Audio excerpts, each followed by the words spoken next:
1,400만 개인 투자자를 위한 믿을만한 정보, 쓸모있는 정보, 무엇보다 돈이 되는 정보 알려드리는 시간입니다. 생생주식연구소. 오늘은 신한금융투자의 이선엽 이사님과 함께하겠습니다. 이사님 나와 계십니까? 네, 안녕하십니까? 예, 안녕하십니까. 일단은 뉴욕부터 살펴보고 할까요? 뉴욕이 지난주에 막 오락가락하고 롤러코스터를 탔는데 복원력이 상당히 강한 것 같아요. 좋은 분위기가 이어지고 있죠? 예, 그렇습니다.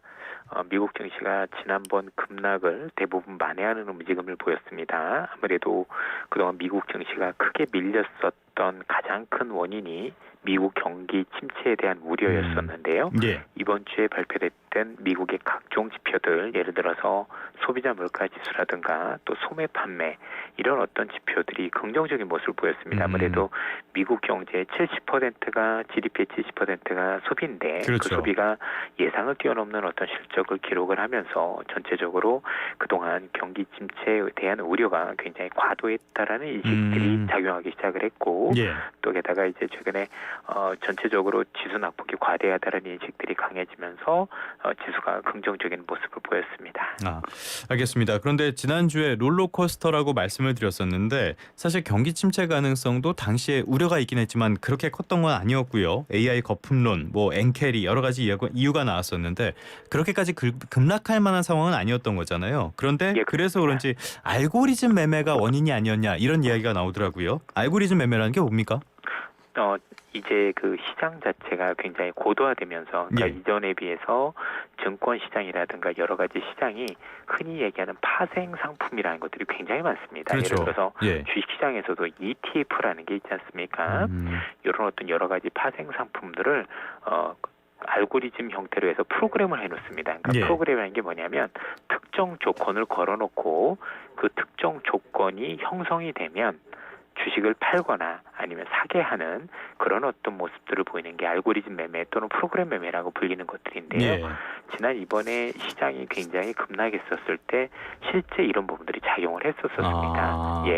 아무래도 경기 침체 우려가 커지면 실제 경기 침체 여부와는 상관없이 일단 경기 침체 우려가 커지면 가장 문제가 되는 게 미국의 국채 금리가 하락을 하지 않습니까? 그렇죠. 왜냐하면 아무래도 미국 경기 침체 우려가 커지면 미국이 금리를 더 내릴 것이다라는 기대가 작용을 하면서 미국 금리가 내려오게 되고 미국 금리가 내려오게 되면 일본의 금리와 금리 차가 축소가 되죠. 이렇게 되면 엔화가 강세로 전환되고 그러면서 알고리즘이 작동을 했고 엔에 약세를 베팅을 하고 또 주식시장 강세를 베팅했던 이 알고리즘이 거꾸로 작용을 하면서 그렇죠? 전반적으로 주식시장에서 많은 매물이 쏟아졌다라고 보시면 되겠습니다.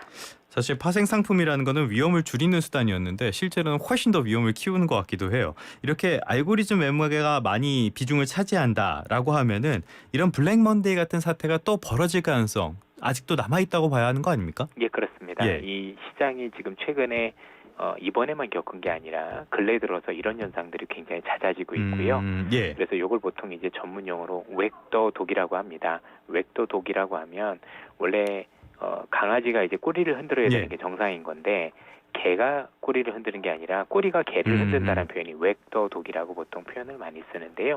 특히 우리나라 같은 경우가 이런 데 굉장히 취약한 게 이런 어떤 파생 상품들에 대한 규제가 느슨해지면서 엄청나게 파생 상품들이 많아진 데 비해서 주시장에 있는 어떤 전제적인 체력은 되게 약하다 보니까 원래 기업의 실적이 제대로 반영되지도 않고 있을 뿐더러 이런 파생 상품 때문에 변동성이 커지고 있는데 대표적인 예가 여러분들 잘 알고 계시는 코로나 때 지수가 정말 많이 급락을 했잖아요. 그렇죠. 물론 이제 코로나란 특수성도 있었지만 그런 것들을 감안해도 이렇게 많이 쏟아진 것도 알고리즘 매매의 원인이었었고요. 그다음에 또 2018년 10월 달에 지수가 급락한 것도 물론 여러 가지 핑계는 있습니다만 궁극적으로 알고리즘 매매, 즉 프로그램 매매가 작동을 하면서 원래 시장이 하락해야 될 것보다도 더 크게 하락하고 오를 때도 더 크게 오르는 모습들을 보면서 시장을 과장하는 모습들을 많이 보이고 있습니다. 알겠습니다. 어찌됐건 미국은 경기 침체 가능성 그렇게 크지 않다. 복원력을 굉장히 강하게 보여주고 있는데요. 그러다 보니까 다시 9월 FOMC 연방공개시장위원회 쪽으로 관심이 가는 것 같습니다. 이번에 금리 인하 하긴 할까요? 이번에 금리 인하에 대한 확실한 어떤 그 시그널이 있다라고 생각을 하는 게 역시 물가하고 경기를 같이 봐야 될 것 같은데 물가와 관련해서는 이번 주에 발표됐었던 미국의 소비자 물가 지수가 드디어 2%로 진입을 했습니다. 그렇죠. 예. 물론 주거비가 조금 마음에 걸리긴 하지만 어쨌든 지난번에 파월 의장께서도 딱 원하는 목표가 2%긴 하지만 2% 기다리는 게 아니라 2%대 진입하면 행동을 하겠다라고 말씀을 주셨기 때문에 일단은 그 조건에 부합한다라고 볼 수가 있을 것 같고요. 또 미국 같은 경우도 최근에 실업률이 조금씩 올라오고 있으면서 아직까지 경기 침체는 아니지만 예. 지금 상황에는 이 고금리를 오랫동안 유지했을 경우 실제 경기 침체 가능성이 높아진다는 걸 이번에 봤기 때문에 예. 일단 물가도 잡혔고 경기 침체를 막기 위해서는 9월에는 금리를 인하해야 된다는 게 일단 당위성이 생겼고요. 또 뭐 시장에서도 경기 침체가 아닐 뿐이지 둔화가 되고 있는 것은 일정 부분 인정을 하고 있기 때문에 예. 나름대로 얼마 인하하느냐가 관건인 거지. 일단은 인하에 대해서는 이견들이 연준에서도 시장에서도 없는 것으로 보고 있습니다. 관건이 얼마나 인하할 것인가라고 하셨는데 그렇다면 이사님은 어느 정도로 예상하고 계십니까? 저는 0.25%포인트를 예상을 하고 있고 만약에 이번 주에 나왔었던 소비자 물가 지수에서 주거비가 큰 폭으로 내렸었다라면 0.5를 한다고 하더라도 시장이 긍정적이었을 텐데 지금 상황에서는 0.5를 인하하는 것 자체가 호재는 아닙니다. 그만큼 경기에 대해서 뭔가 연준에서 부담을 느끼고 있다는 얘기가 될 수 있기 때문에 나름대로 경기 연착륙에 대한 시나리오가 가능하려면 0.5%포인트보다는 0.25%포인트가 훨씬 더 시장에는 긍정적이라고 볼 수가 있겠습니다. 알겠습니다. 이 주거비라는 게 정말 끈끈하게 남아있는 것 같은데 왜 이렇게 주거비는 안 떨어지는 겁니까? 지난달까지만 하더라도 주거비가 안정되는 모습을 보였었습니다. 전월 대비해서 0.4% 정도, 0.2% 정도 오르면서 안정됐었는데 이번에 다시 0.4%로 올라오면서 이번에 물가 지수가 오르는 거에 90%를 주거비 하나가 끌어올렸다고 보셔도 될 것 같은데요. 그러면 잠잠해지던 주거비가 다시 올라온 가장 큰 이유는 뭐냐면 미국에서 재택 금지에 대해서 부정적인 여론이 확산되고 있기 때문입니다. 그동안 코로나 때 미국에서는 많은 빅테크 기업들이 이제 집에서 근무하는 걸 선호하는 모습들을 많이 보였었는데요. 실제 일을 해보니까 생산성이 많이 떨어진다고 느꼈고 그래서 기업들이 최근에는 재테크 근무하시는 분들에게 굉장히 불이익을 주기 시작을 했습니다. 승진이라든가 아니면 실제 해고로도 있고요. 그러다 보니까 이전보다 많은 노동자들이 다시 직장으로 복귀를 하고 있다 보니까 그러면 새롭게 집을 얻어야 되고 아니면 월세를 얻어야 되잖아요. 이런 점들이 작용했다고 보시면 될 것 같습니다. 그렇게 하면은 지금까지 미국의 시한폭탄이라고 했던 CRE 상업용 부동산 쪽의 위험 이런 부분은 많이 가라앉았다라고 볼 수 있는 건가요? 맞습니다. 말씀을 아주 정확하게 주셨는데요. 그동안 이제 상업용 부동산의 가장 큰 원인은 경기가 나빠서가 아니라 문화가 바뀌면서 근무 형태 자체가 지금 말씀 주신 재택근무 이런 것들 때문이었는데 일단 재택근무가 줄어들고 있다는 얘기는 상업용 부동산에게도 굉장히 희소시가 될 수 있기 때문에 일단 뭐 좋아진다라는 것보다는 최소한 지금보다는 나아지는 쪽으로 가고 있다고 보셔도 될 것 같습니다. 알겠습니다. 지금까지 큰 그림에서 이야기를 좀 해봤는데요. 이번에는 개별 종목적으로 가보도록 하겠습니다. 엔비디아 굉장히 뭐 애증 같은 존재인 것 같은데요. 최악의 국면을 지나고 어제 간밤에도 좀 많이 오른 것 같던데 지금 흐름이 어떻습니까? 뭐 전반적으로 그동안에는 많은 이슈들이 있었습니다. 일단은 그동안 빅테크 기업들 같은 경우 너무 많이 투자를 하는 거 아니냐. 뭔가 AI를 통해서 돈을 버는 것도 아닌데 이렇게 과잉 투자를 하는 게 맞느냐에 대한 의구심이 있다 보니까 그러면 이제 시장에서 일부 사람들은 이렇게 되면 이제 혹시 투자를 줄일 수도 있는 거 아니냐 우려가 일단 작용했던 것도 있었고 두 번째는 기대가 조금 위축된 게 있었던데 이 엔비디아가 내놓고 있는 그 GPU란 칩 중에서 이번에 블랙웰이라는 칩이 있습니다. 그렇죠. 지금 쓰고 있는 건 HBA라고 해서 호퍼라는 칩을 쓰고 있고요. 이것보다 성능이 월등하게 좋고 전기료를 덜 먹는 블랙웰 칩이 지금 나와야 되는데 이게 아마 기술적인 문제가 있는지 당초 우리가 생각했던 것보다 이 생산이 늦어진다라는 기사가 떴습니다. 그래서 원래는 9월 정도에 나와야 되고 이번 분기부터 나와야 되는데 이게 올 연말이나 내년 초까지 밀릴 수 있다란 이런 우려들이 조정을 촉발한 것으로 보여지는데 뭐 어쨌든 간에 AI라는 것 자체가 지금 정해진 미래고 이거를 지금 기업들 입장에서는 혹시 과소 투자를 했다가 내가 만약에 거기서 경쟁에 밀리면 예. 정말 큰일 나는 모습들을 이전에 많이 봤단 말이에요.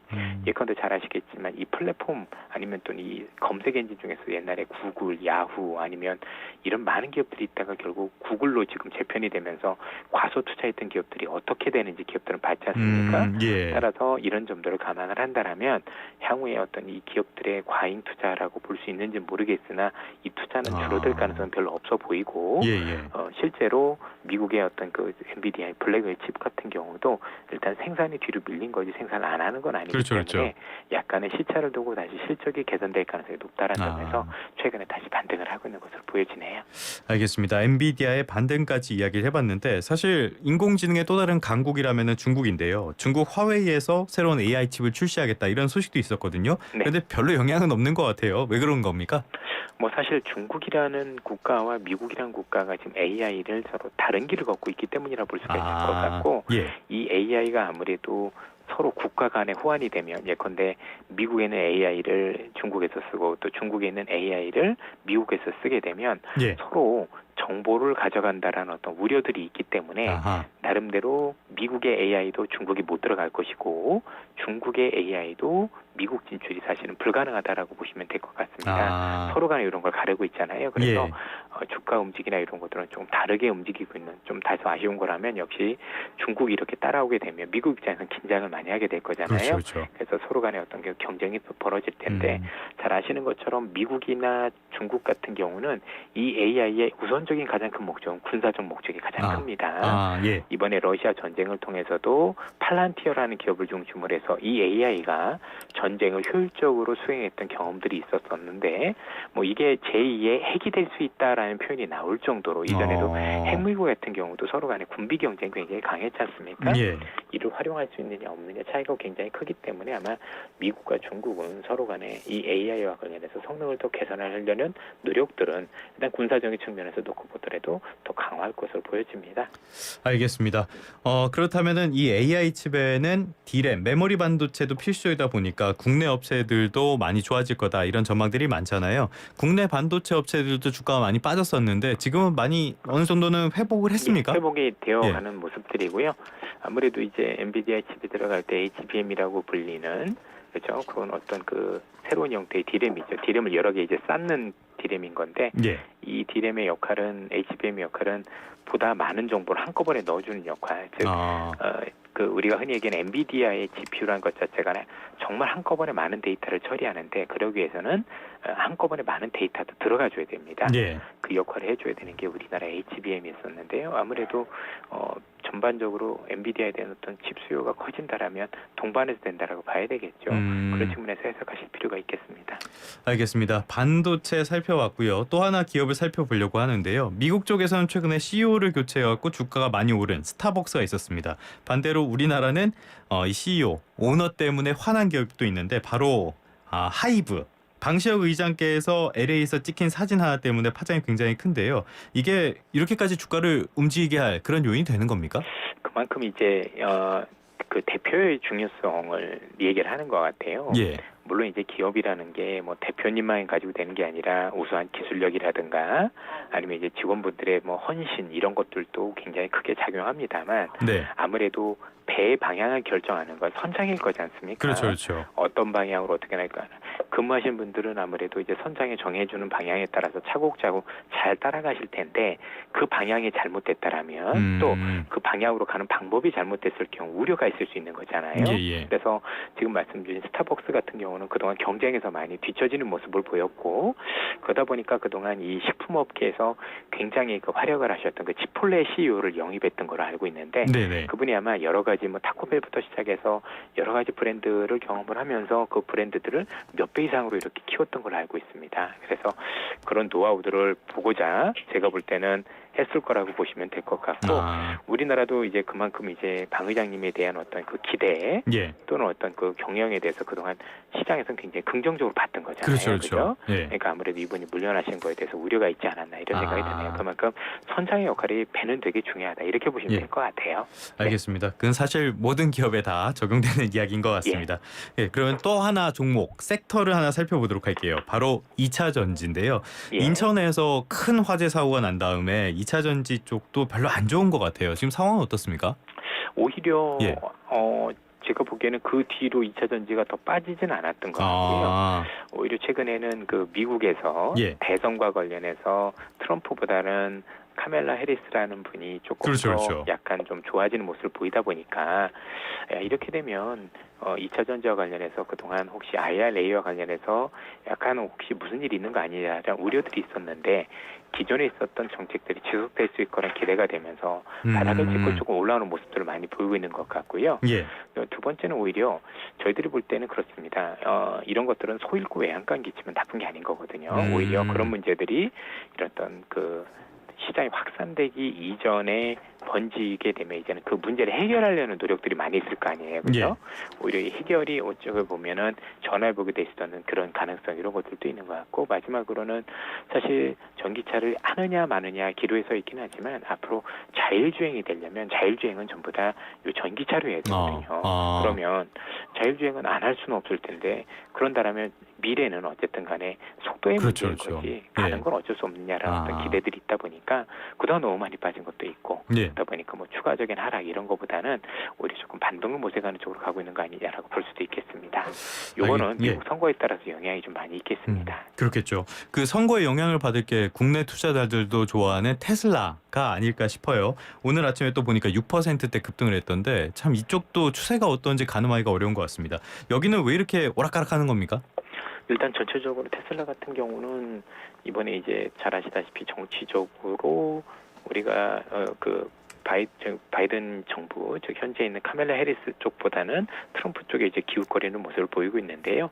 아무래도 트럼프가 되면서 미국의 전기차 규제를 많이 하면 규제를 했을 경우 사실 그 기존에 있던 자동차들 예를 들면 GM이나 포드 같은 경우는 전기차를 하는 게가 되게 어려워집니다. 왜냐하면 이제 포드 같은 경우에도 전기차 쪽에서만 연에 7조 원 이상 적자를 내고 있기 때문에 그런 상황에서 보조금이나 이런 게 축소가 됐을 경우 추가적인 사업이 영위가 어려운데 이럴 경우 미국에서는 전기차를 잘 만들고 있는 테슬라 입지가 더 커지게 됩니다. 오히려 반사수혜를 볼 수 있겠죠. 이런 기대감들이 많이 작용했을 가능성이 있고 또 최근에 테슬라 같은 경우는 전기차를 넘어서서 ESS라고 불리는 에너지 저장 장치 이쪽에서 어떤 효과적인 어떤 그 부분을 내는 것도 일단 작용하고 있다라고 보여지고 또 연말에 가시화될 수 있는 휴머노로이드 로봇과 관련해서 사실 미국 기업 중에서는 피규어라고 불리는 비상장 기업 또는 테슬라가 지금 잘하고 있기 때문에 나름대로 이런 기대감들도 깔고 움직이는 것들이 다른 어떤 전기차 기업과 다르다고 보셔야 될 것 같습니다. 알겠습니다. 끝으로 요거 하나 여쭤볼게요. 간밤에 테슬라 오르면서 니콜라라는 회사도 굉장히 주가가 크게 올랐잖아요. 근데 이 니콜라라는 회사는 이쪽도 전기차 회사 맞는 거죠? 제가 알기로는 니콜라는 전기차보다 수소를 알고 있는데 제가 지금 그건 확인을 해봐야 될 것 같습니다. 예. 알겠습니다. 그러면은 이 전기차에 대해서도 지금 2차 전지 어느 정도는 바닥을 찍고 반등의 그 모색을 하고 있다라는 말씀까지 들어보는 것으로 하겠습니다. 지금까지 신한금융투자의 이선엽 이사님과 함께 이야기 나눠봤습니다. 이사님 오늘 말씀 고맙습니다. 예, 감사합니다.